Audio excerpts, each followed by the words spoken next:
ನೋಡಿ, ಕೆಳಭಾಗದಲ್ಲಿವರೆಗೂ 480 ಮೇಲೆ ಬಂದಿರಮ್ಮ, 480 ಕೆಳಗೋಯ್ತು. ಇದು ಕೋಟೆ, ಅದು ಕೊತ್ತಲ ಅಂತೇನ್ರಿ. ಪಾದಗಳಿಂದ ಮೇಲಿರುವುದು ಕೋಟೆ, ಪಾದಗಳಿಂದ ಕೆಳಗಿರೋದು ಕೊತ್ತಲಗಳು. ಇಂಗ್ಲಿಷಲ್ಲಿ ಬರ್ಕಳ್ರಿ ಬ್ರಾಕೆಟ್ ನಲ್ಲಿ. Top of fort, bottom fort. Top or fort, TOPPR top or. Bottom fort ಅದು ಬರ್ಕ, ಬಾಟಮ್ ಫೋರ್ಟ್. ಇದು ವರ್ಷಕ್ಕೊಂದ್ಸರಿ ಬಲಿದಾನ ತಗೊಂತಲ್ಲ ಪಟ್ಟದ ಕೋಣವನ್ನ. ಆ ಕೋಣ ಕಳೆದ್ರೆ ಮಾತ್ರ ಶಾಂತಿ, ಇಲ್ಲಾಂದ್ರೆ ನೋ ಶಾಂತಿ. ಕೋಟೆಯಲ್ಲಿ ಸುಮಾರು 14 ದೇವಸ್ಥಾನಗಳು ಕಟ್ಟಿದ್ದಾರೆ. 14 ದೇವಸ್ಥಾನಗಳಲ್ಲಿ ಇಡೀ ಕೋಟೆಗೆ ದೊಡ್ಡ ತಾಯಿ ಅಮ್ಮನವರು. ಈಕೆಗೆ ಬ್ರಾಕೆಟ್ ನಲ್ಲಿ ನಾಲ್ಗೆ ದುರ್ಗಿ ಅಂತ ಬರ್ಕೊಳ್ರಿ. ನಾಲ್ಗೆ ದುರ್ಗಿ 14 ದೇವಸ್ಥಾನ. ನಾಲ್ಗೆ ದುರ್ಗಿ ಮತ್ತು ದುರ್ಗದ ದುರ್ಗಿಯಾಗಿ ಕೋಟೆಯಲ್ಲಿ ಮಧ್ಯಭಾಗದಲ್ಲಿ ನೆಲೆಸಿದ್ದಾಳೆ ಅಂತ ಹೇಳ್ಬೇಕು. ಕೋಟೆಯ ಮಧ್ಯಭಾಗದಲ್ಲಿ ನೆಲೆಸಿದ್ದಾಳೆ.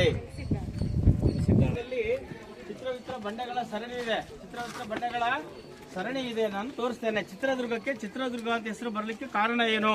ಈ ದೇವಸ್ಥಾನದ ಹಿಂಭಾಗದಲ್ಲಿ ಒಳ್ಳೆ ಇತಿಹಾಸ ಇದೆ. ಬನ್ನಿ.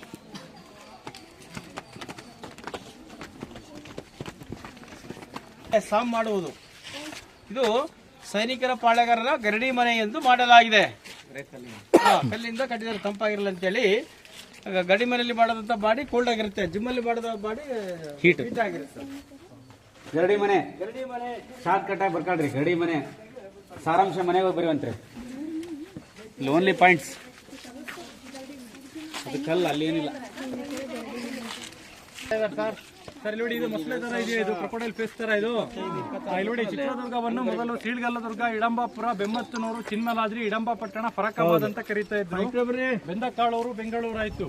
ಮಹಿಷಾಸುರಪುರ ಮೈಸೂರು, ಕೋಲಾಹಲ ಕೋಲಾರ, ಹೂಬಳ್ಳಿ ಹುಬ್ಬಳ್ಳಿ, ದೇವನಗರಿ ದಾವಣಗೆರೆ,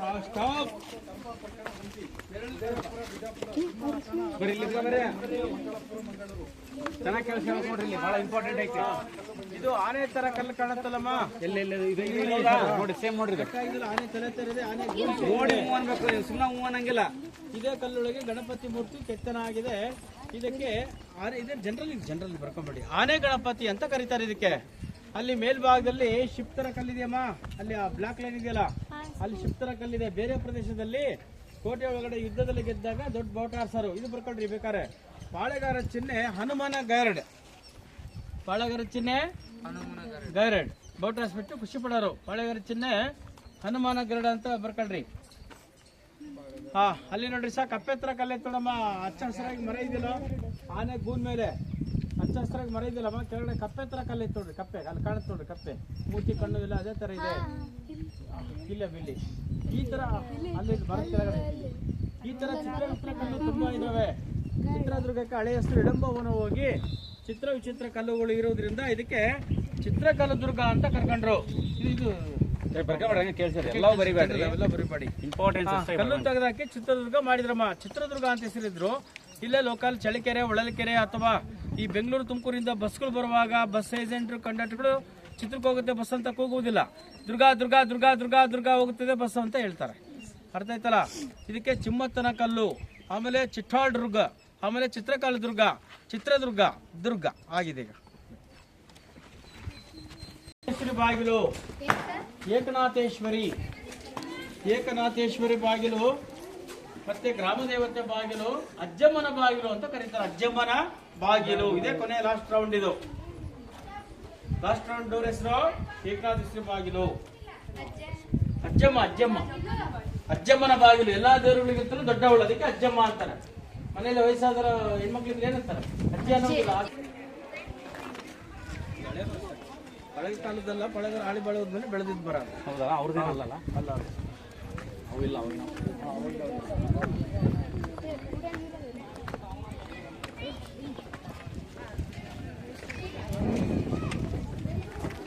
ದೀಪಸ್ತಂಭ ಐತ್ ನೋಡ್ರಿ.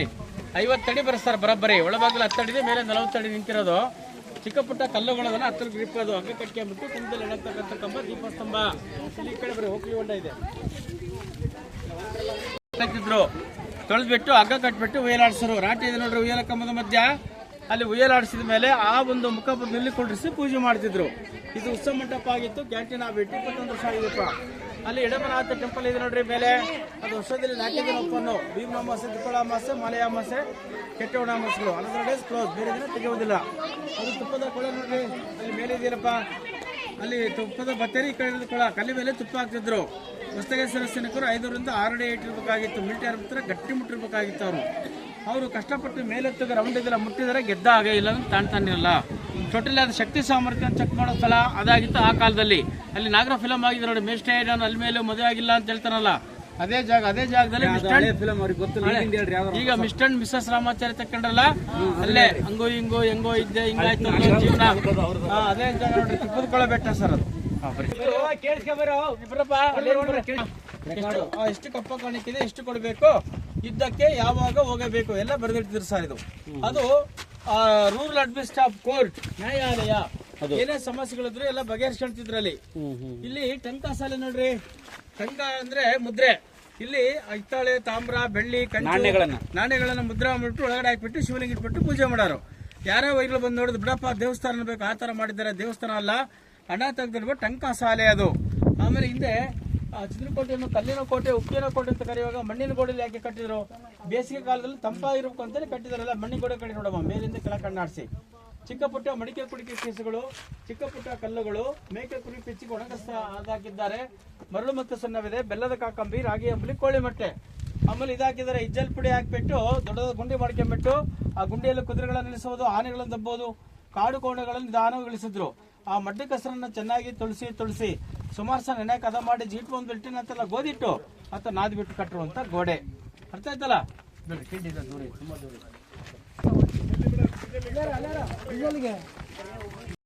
ನೋಡಿ, ಚಿತ್ರದುರ್ಗದ ಪಾಳೆಗಾರರಲ್ಲಿ ಅಕ್ಕ ತಂಗಿ ಹೊಂಡ ಅಂತೇಳಿ ಅವಾಗಿನ ಕಾಲದ ನಿರ್ಮಾಣ ಮಾಡಿ ಈ ರೀತಿ ದೊಡ್ಡದಾದಂಥ ಕಲ್ಲಿನ ಗುಡ್ಡದ ಮಧ್ಯದಲ್ಲಿ ಈ ರೀತಿ ಮಾಡಿರ್ತಕ್ಕಂಥದ್ದು ಅಂದಿನ ಕಾಲದ ಒಂದು ಜನರ ಶಕ್ತಿ ಹೇಗಿತ್ತು ಅನ್ನೋದನ್ನ ಪ್ರತಿಬಿಂಬಿಸ್ತದೆ. ಹೆಣ್ಮಕ್ಳ ಮೇಲೆ ಅತ್ಯಾಚಾರ ಅನಾಚಾರ ಮಾಡಕ್ ಹೋಗ್ತಾರೆ. ಇಂಥ ಸ್ಥಿತಿ ಬೇಡ ಅಂತೇಳಿ ಅಲ್ಲಿ ಅಕ್ಕ ಬೀಳ್ತಾಳೆ, ಇಲ್ಲಿ ತಂಗಿ ಬೀಳ್ತಾಳೆ. ಅಕ್ಕನ ಹೆಸರು ಪದ್ಮಮ್ಮನ ಆಗತಿ, ತಂಗಿ ಹೆಸರು ಬಂಗಾರಮ್ಮನ ಆಗತಿ.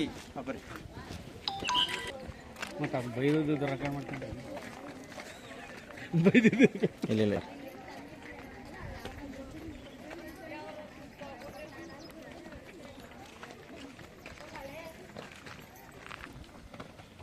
ಈಗ ಮುಂದಿನ ಮಾಹಿತಿಯನ್ನು ಗೈಡ್ ಜೊತೆಗೆ ಈ ಚಿತ್ರದುರ್ಗದ ಪಾಳೆಗಾರರಲ್ಲಿ ದೊಡ್ಡದಂಥ ಶಕ್ತಿಯುತ ಮಹಿಳೆ ಒನಕೆ ಓಬವ್ವ ಯಾವ ರೀತಿ ಸೈನಿಕರನ್ನು ಕೊಂದು ಹಾಕಿದ್ಲು ಅನ್ನುವಂಥ ಮಾಹಿತಿಯನ್ನು ಪಡ್ಕೊಳ್ಳಿಕ್ಕೆ ನಮ್ಮ ಕರ್ನಾಟಕ ದರ್ಶನದ ವಿದ್ಯಾರ್ಥಿಗಳ ತಂಡ ಈಗ ತೆರಳುತ್ತಾ ಇದೆ. ನೋಡಿ, ತಾವೆಲ್ಲ ನೋಡ್ಬೋದು, ಈಗ ಅತ್ಯುತ್ತಮವಾಗಿರ್ತಕ್ಕಂಥ ಬಹುದೊಡ್ಡದಾದಂಥ ಕಲ್ಲಿನ ಬಂಡೆಗಳ ಮಧ್ಯದಲ್ಲಿ ಅಂದಿನ ದಿನಮಾನಗಳಲ್ಲಿ ಯಾವುದೇ ಯಂತ್ರಗಳ ಸಹಾಯವಿಲ್ಲದೆ ಜನರು ಹೇಗೆ ಒಂದು ತಾಂತ್ರಿಕವಾಗಿ ಟೆಕ್ನಾಲಜಿಯನ್ನು ಬಳಸಿಕೊಂಡು ತಮ್ಮ ಕೈಯಾರೆ ನಿರ್ಮಾಣಗೊಂಡಂತಹ ಅನೇಕ ರೀತಿಯಾದಂತಹ ಈ ಕಲ್ಲಿನ ಬಂಡೆಗಳ ಮಧ್ಯದಲ್ಲಿ ಇರ್ತಕ್ಕಂತಹ ಸನ್ನಿವೇಶವನ್ನು ಈಗ ನಾವು ಮಕ್ಕಳಿಗೆ ತಿಳಿಪಡಿಸ್ತಾ ಇದ್ದೇವೆ. ಸಂಪೂರ್ಣವಾಗಿ ಈಗ ಈ ಚಿತ್ರದುರ್ಗದ ಪಾಳೆಗಾರರು ಯಾವ ರೀತಿಯಾಗಿ ಶಕ್ತಿಶಾಲಿಯಾಗಿ ತಮ್ಮ ಯುಕ್ತಿಯನ್ನು ಬಳಸಿ ಸೈನಿಕರನ್ನು ಸೆದೆ ಬಿಡುತ್ತಿದ್ರು ಅಂತಕ್ಕಂತಹ ಮಾಹಿತಿ ಈಗ ಗೊತ್ತಾಗ್ತಾ ಇದೆ. ಈಗ ನೇರವಾಗಿ ನಾವು ದೊಡ್ಡದಾದಂಥ ಬಂಡೆಯ ಮಧ್ಯದಲ್ಲಿರ್ತಕ್ಕಂಥ ಒಂದು ಜಾಗಕ್ಕೆ ಬರ್ತಾ ಇದ್ದೇವೆ. ನಮ್ಮೆಲ್ಲ ಕರ್ನಾಟಕ ದರ್ಶನದ ವಿದ್ಯಾರ್ಥಿಗಳ ಬಳಗ ಗೈಡ್ಗಳಿಂದ ಇತಿಹಾಸದ ಮಾಹಿತಿಯನ್ನು ಪಡ್ಕೊಳ್ತಾ ಇದ್ದಾರೆ. ತಾವು ನೋಡ್ಬೋದು, ಅಲ್ಲಿ ದೂರದ ಬೆಟ್ಟದ ಮಧ್ಯದಲ್ಲಿ ಉಗಮವಾದಂಥ ನೂತನ ನಗರ. ಅಂದಿನ ಕಾಲಕ್ಕೂ ಇಂದಿನ ಕಾಲಕ್ಕೂ ಬದಲಾದಂಥ ಪ್ರದೇಶಗಳು. ಈ ಬಿಸಿಲಿನ ದೊಡ್ಡದಾದ ಬಂಡೆಗಳ ಮಧ್ಯದಲ್ಲಿ ಇರ್ತಕ್ಕಂಥ ನಗರ ಈ ಒಂದು ಚಿತ್ರದುರ್ಗದ ನಗರ. ಅಂದಿನ ಕಾಲದಲ್ಲಿ ಚಿತ್ರದುರ್ಗದ ವೀರ ಮಹಿಳೆ ಒನಕೆ ಓಬವ್ವ ಈ ಒಂದು ಜಾಗದಲ್ಲಿ ನೀರನ್ನು ತರಲಿಕ್ಕೆ ಬರ್ತಾ ಇರ್ತಕ್ಕಂಥ ಒಂದು ಜಾಗ ಇದು. ತಣ್ಣೀರ ದೋಣಿ ಅಂತಕ್ಕಂಥ ಭಾಗ.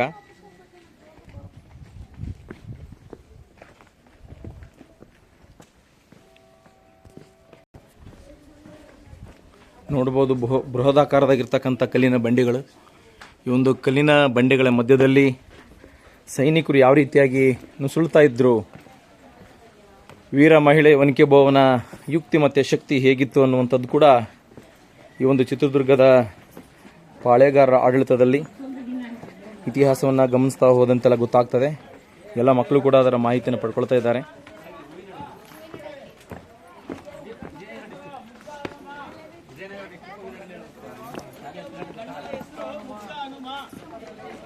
ತಾವುಗಳು ಗಮನಿಸ್ತಾ ಹೋಗ್ಬೋದು ಯಾವ ರೀತಿ ಕಲ್ಲಿನ ಬಂಡೆಯ ಮಧ್ಯದಲ್ಲಿ ತಾವುಗಳು ನಿರ್ಮಾಣ ಮಾಡಿದ್ರು ಅಂತಕ್ಕಂಥ ಮಾಹಿತಿಯನ್ನು ಕೂಡ ನಾವು ಇಲ್ಲಿ ಪಡ್ಕೊಳ್ಬೋದು. ಒನಕೆ ಓಬವ್ವ ಮನೆ ಇಲ್ಲಿದೆ ನೋಡಮ್ಮ, ಕಲ್ಲಿ ಕಂಡಿದೆ. ಒನಕೆ ಓಬವ್ವನ ಗಂಡನ ಮನೆದೇವರು ಅಲ್ಲಿದೆ, ಆಂಜನೇಯ ಸ್ವಾಮಿ. ಅದು ಕಿಂಡಿ ನೋಡಿ, ಕಿಂಡಿ ಅಲ್ಲಿ ಜನ ನಿಂತಾರಲ್ಲ ನಿಮ್ಮ ಹುಡುಗರು, ಅದೇ ಕಿಂಡಿ. ಅದು ಒನಕೆ ಓಬವ್ವನ ಗಂಡನ ಮನೆ. ಒನಕೆ ಓಬವ್ವ ಗಂಡ ಕಾಳು ಹೋಗ್ತಕ್ಕಂಥ ಸ್ಥಳ ಎಲ್ಲಿದೆ, ಅಲ್ಲಿ ಮೇಲಿದೆ ಹನುಮಾನ ಬತ್ತೇರಿ. ಇಲ್ಲಿ ಒಂದ್ ದಿವಸ ಒನಕೆ ಓಬವ್ವ ಹೊರಗಡೆ ಬಂದ್ಬಿಟ್ಟು ಯಜಮಾನ ಊಟ ಕರೀತಾಳೆ. ಓ ಹರಿಕಾರ, ಓ ಸರದಾರರೇ ಬನ್ನಿ ಊಟಕ್ಕೆ ಅಂತ ಕರೆದ್ಬಿಟ್ಟು ಬಡಿಸಿ ನೀರ್ ಕೊಡಕ್ ಹೋದಾಗ ನೀರಿತ್ತ ಇರ್ಲಿಲ್ಲ. ಆಕೆನು ಖಾಲಿ ಬಿಂದಿಗೆ ತರ್ಲೆಂದು ಅಲ್ಲಿ ಕಾಳೆಯನ್ನು ವಿರುದ್ಧ ಒಬ್ಬ ಸೈನಿಕ ಪಾಸ್ ಆಗ್ಬಿಡ್ತಾನೆ. ಹೋಗ್ಬಿಟ್ಟು ಒಳಗಡೆ ಬಿಟ್ಟು ಬಿಂದಿಗೆ ಅಲ್ಲಿ ಇಡ್ತಾಳೆ. ಯಜಮಾನ್ರು ಏನ್ ಮಾಡ್ತಿರ್ತಾರೆ, ಊಟ ಬದುಕ್ತಾರೆ, ತೊಂದರೆ ಮಾಡೋದಲ್ಲ. ಅವಾಗಲೇ ಕಚ್ಚೆ ಹಾಕೊಂಡು ಕೈಗೆ ಸಿಕ್ಕಿದ ಒನಕೆ ಹಿಡಿದಳು. ದುರ್ಗೆಯನ್ನು ಮನದಲ್ಲಿ ನಿಂತ್ಕೊಂಡು ಓಡೋಬಿಟ್ಟು ಬಲಭಾಗದಲ್ಲಿ ನಿಂತ್ಕೊಂಡು ಒನಕೆ ನೋಡಿದ್ರಲ್ಲ, ಊಟ ಮಾಡಿ ಹೆಚ್ಚು ಕಡಿಮೆ 40-45 ಜನ ಅಲ್ಲಿ ರಕ್ತದ ಕೊಡೆ ಹರಿಯುತ್ತಿರುತ್ತಮ್ಮ. ಎಡಬಗ್ ನೋಡ್ತಾಳೆ, ಯಾರು ಬರ್ದಕ್ಕೆ ಮೇಲೆ ಕಲ್ಲೇರಿ ಬಿಡ್ತಾಳೆ. ಪುಟ್ಟ ಇಲ್ಲಿ ಮರ ಇತ್ತಲ್ಲ ಒಂದು, ಹಿಂಬಾಗ್ಲಿ ನಿಂತ್ಕೊಂಡು ಕರಿಯುಗ ಮನೆ ಕಡಿದಾಗ ಹಿಂದೆ ಬಂದು ತಪ್ಪಿಸ್ಕೊಂಡು ಹೋಗುತ್ತಾನೆ. ಯಾರ ಕಡೆಯವರ, ಐದಲ ಕಡೆಯವನು. ಕಲ್ಲಿಂದ ಕಲ್ಲಿಗೆ ಬಂದ್ಬಿಟ್ಟು ಕತ್ತಿಯಿಂದ ತುಳಿದು ಕೊಲೆಗೈತಾರೆ. ಅರ್ಥ ಆಯ್ತಲ್ಲ, ಅಲ್ಲಿ ಒನಕೆ ಓಬವ್ವ ಕೊಲೆ ಆಗೋದು. ಅವಳು ಬಾಡಿ ತಂದ್ಬಿಟ್ಟು ಅಲ್ಲಿ ಊತಾಕಿದ್ದಾರೆ. ಒನಕೆ ಓಬವ್ವ ಕೊಲೆ ಆಗಿದ ವರ್ಷ ಯಾವುದು? 77 ಇಡಬೇಕು. 1977 ನಾನೇ ಹುಟ್ಟಿದ್ದೆ. 1777 ಅಲ್ಲಿಗೆ 18ನೇ ಶತಮಾನ ಆಗ್ತದೆ ಅದು. ಒನಕೆ ಓಬವ್ವ ಸ್ವಂತ ಊರು ಇದು ಕೂಡ್ಲಿಗೆ ತಾಲೂಕಿನ ಗುಡೇಕೋಟೆ ಗ್ರಾಮದವಳು. ವಿಜಯನಗರ ಜಿಲ್ಲೆ ಗುಡೇಕೋಟೆ ಗ್ರಾಮ ಅಂತ ಬರ್ಕ. ಒನಕೆ ಓಬವ್ವ ಒಬ್ಬ ಕಾವಲುಗಾತಿ. ಬ್ರಾಕೆಟ್ ನಲ್ಲಿ ಒನಕೆ ಓಬವ್ವ ಒಬ್ಬ ಕಾವಲುಗಾತಿ.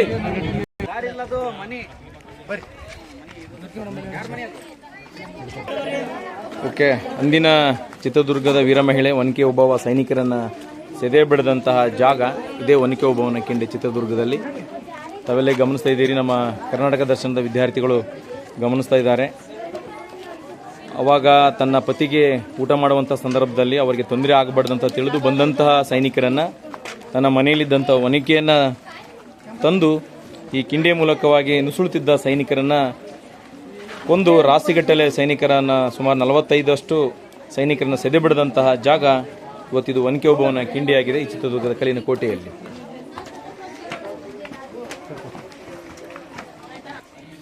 ಇಲ್ಲಿ ಸೈನಿಕರು ನುಸುಳಿ ಬರ್ತಾ ಇದ್ರು. ಅದನ್ನು ಗಮನಿಸಿದಂಥ ಒನಕೆ ಓಬವ್ವ ತನ್ನ ಒನಕೆಯಿಂದ ಸೈನಿಕರನ್ನ ಸೆದೆ ಬಿಡದಂತಹ ಜಾಗ ಸಂಪೂರ್ಣವಾಗಿ ನೋಡಿ ಎಷ್ಟು ತಂಪಿದೆ. ಈ ಕಲ್ಲಿನ ಬಂಡೆಯ ಮಧ್ಯದಲ್ಲಿ ಒನಕೆ ಓಬವ್ವ ಯಾವ ರೀತಿಯಾಗಿ ಈ ಒಂದು ಇದನ್ನ ಸೆದೆ ಬಿಡಿತಕ್ಕಂಥ ಪ್ಲೇಸ್ ಇದು.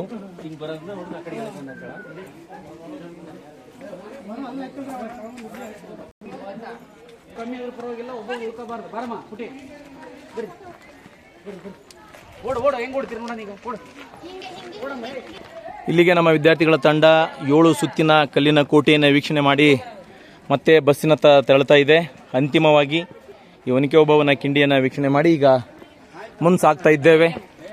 ಇದು ಒನಕೆ ಓಬವ್ವ ವಾಸ ಮಾಡ್ತಾ ಇದ್ದಂತಹ ಮನೆ. ದೊಡ್ಡದಾದ ಕಲ್ಲಿನ ಮಧ್ಯದ ಭಾಗದಲ್ಲಿ ಯಾವುದೇ ಕಿಟಕಿ ಭಾಗಗಳಿಲ್ಲದೆ ಅಂದಿನ ರಾಜ ಮನೆತನದವರು ಪಾಳೆಗಾರರು ಇಂತಹ ಒಂದು ಸನ್ನಿವೇಶದಲ್ಲಿನೇ ಇದ್ದು ಒಂದು 7 ಸುತ್ತಿನ ಕೋಟೆಯನ್ನು ರಕ್ಷಣೆ ಮಾಡ್ತಾ ಇರ್ತಕ್ಕಂಥದ್ದು ಭಾಳ ಅದ್ಭುತವಾಗಿರ್ತಕ್ಕಂಥ ಕೋಟೆ ಈ ಒಂದು ಚಿತ್ರದುರ್ಗದ ಕಲ್ಲಿನ ಕೋಟೆ.